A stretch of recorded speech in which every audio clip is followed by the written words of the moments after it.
Hello, I'm Dr. Ted Farris from the University of North Texas, co-author of the Innovative Distribution Company case that I wrote with Dr. Ela Manouge, who's also on the faculty with me here at North Texas. This is a Council of Supply Chain Management Professionals case. The premise of the case is that it can actually be completed live in an 80-minute classroom. Dr. Cliff DeFee at Auburn University and I collaborated to extend this classroom experience throughout the world. To date, over 1,100 students from 18 universities have participated. The case is all about quantifying the total landed costs of the supply chain. In fact, 3 supply chains: US to US, Germany to US, and China to US. So you ultimately can decide which alternative has the lowest total landed cost. Each 4-person group consists of students from at least 3 universities throughout the world. Your group will have less than 2 weeks to deliver a solution and present it electronically to a displaced faculty judge, also somewhere elsewhere in the world. Each version of the case is identical, except for different numbers. In 1/3 of the case, the correct answer is China to the US. 1/3 of the cases, the correct answer is Germany to the US, and the final third will be the US to US supply chain. Now, there are 3 common deliverables in the exercise that all students will have to complete: questions in the case, peer evaluation, and post-exercise survey. Now, some faculty members may have other deliverables, such as a reflections paper. You'll need to check with your own faculty member to see if that's the case. Now, you're going to receive your case by email. On the first page of the case will be your group member contact emails and a supporting website URL. At the bottom of the case is a case version identifier that you should use in any correspondence. At the end of the case, there are 13 questions. The first 10 questions guide you through quantifying the decision, which is reported in question number 11. There are 2 additional non-quantitative questions. Now, as an author of case studies, I realize that there's always something missing in a case. More information that you'd like to consider, it's just not there. While the first 11 questions require you to use only the information contained in the case, the last 2 questions ask you to identify additional risks which should be considered. And since this case is all about quantifying risk, you're asked to provide 2 realistic measures that enable you to quantify these additional risks. The final question asks that you recommend improvements to the supply chain process that will also reduce total landed costs. My recommendation: you only have 15 minutes to present your answers. Don't spend a lot of time presenting the first 11 answers. Use the table that's provided in the case to efficiently report your answers to the judge. You can also download this table via the website. Focus most of your time on answering the open-ended questions and make sure that you quantify your answers.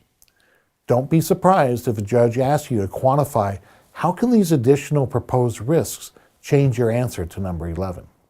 Stronger answers are strongly supported with numbers.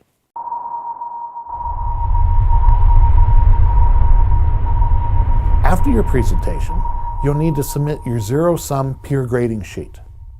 In the zero-sum scheme, you must rank the performance of your team members, including yourself. Only one team member can receive the highest score, and one team member must receive the lowest score.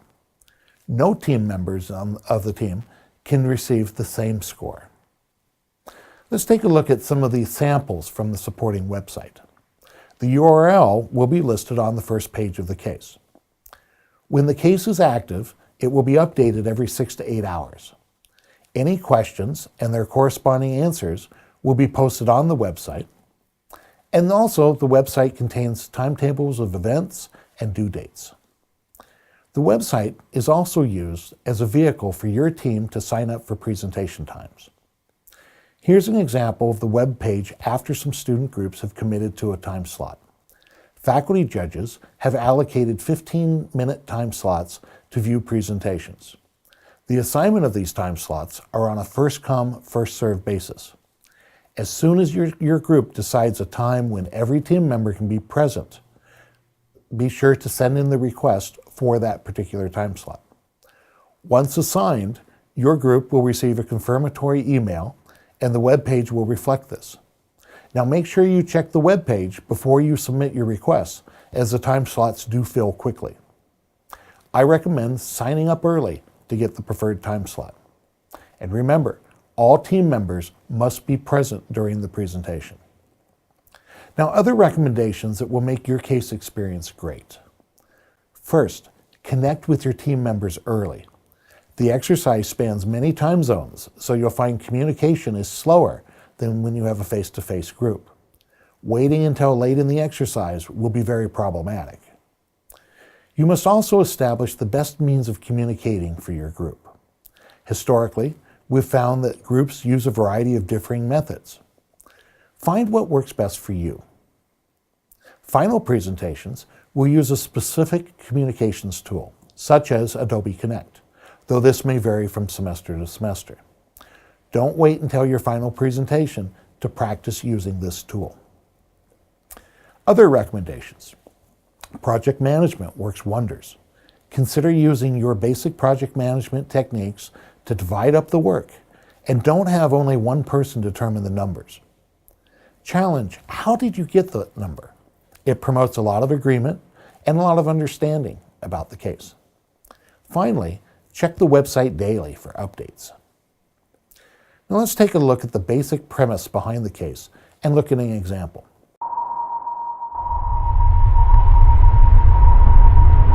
The case is all about your ability to quantify risk. An example of risk that can be quantified is a risk of piracy. As shown on the map, there are certain areas in the world where the risk of piracy is high. Historically, the number of piracy attacks each year continues to grow. If we're shipping through a high-risk area, how do we quantify this risk of piracy? We could look at the additional cost of insurance, which increases in cost as the risk increases. Or we could avoid the area altogether and reroute at a cost of adding more miles and time to our route. This option can also be quantified. So even a risk such as piracy can be quantified and factored into the cost equation. We also recognize global trade helps us potentially reduce cost. Countries offering different wage rates and lower unit prices due to their comparative advantage. These benefits come with a trade-off: longer transit times with more uncertainty, fluctuating exchange rates, disruptive weather, communication issues, and tariffs and duties. But all of these can be quantified. Within the case, you'll quantify some of these differences in terms of inventory and its related carrying costs. When you use EOQ to determine the ordering quantities, you'll find that they differ for each supply chain, since each supply chain offers different variables. The same holds for safety stock. The greater the uncertainty or the length of the supply chain, the higher the safety stock levels, thus your inventory costs will differ. And don't forget to map your supply chain, since the cost of your product will change as it progresses through the entire supply chain. So that's an overview of the innovative distribution company case. It's a basic case, but faced with the reality of trying to solve it with a team with a variety of skills, a variety of countries, scattered throughout the world. Welcome to the reality of business. When this concept is presented to industry professionals, it's well received because it takes the classroom experience to another level.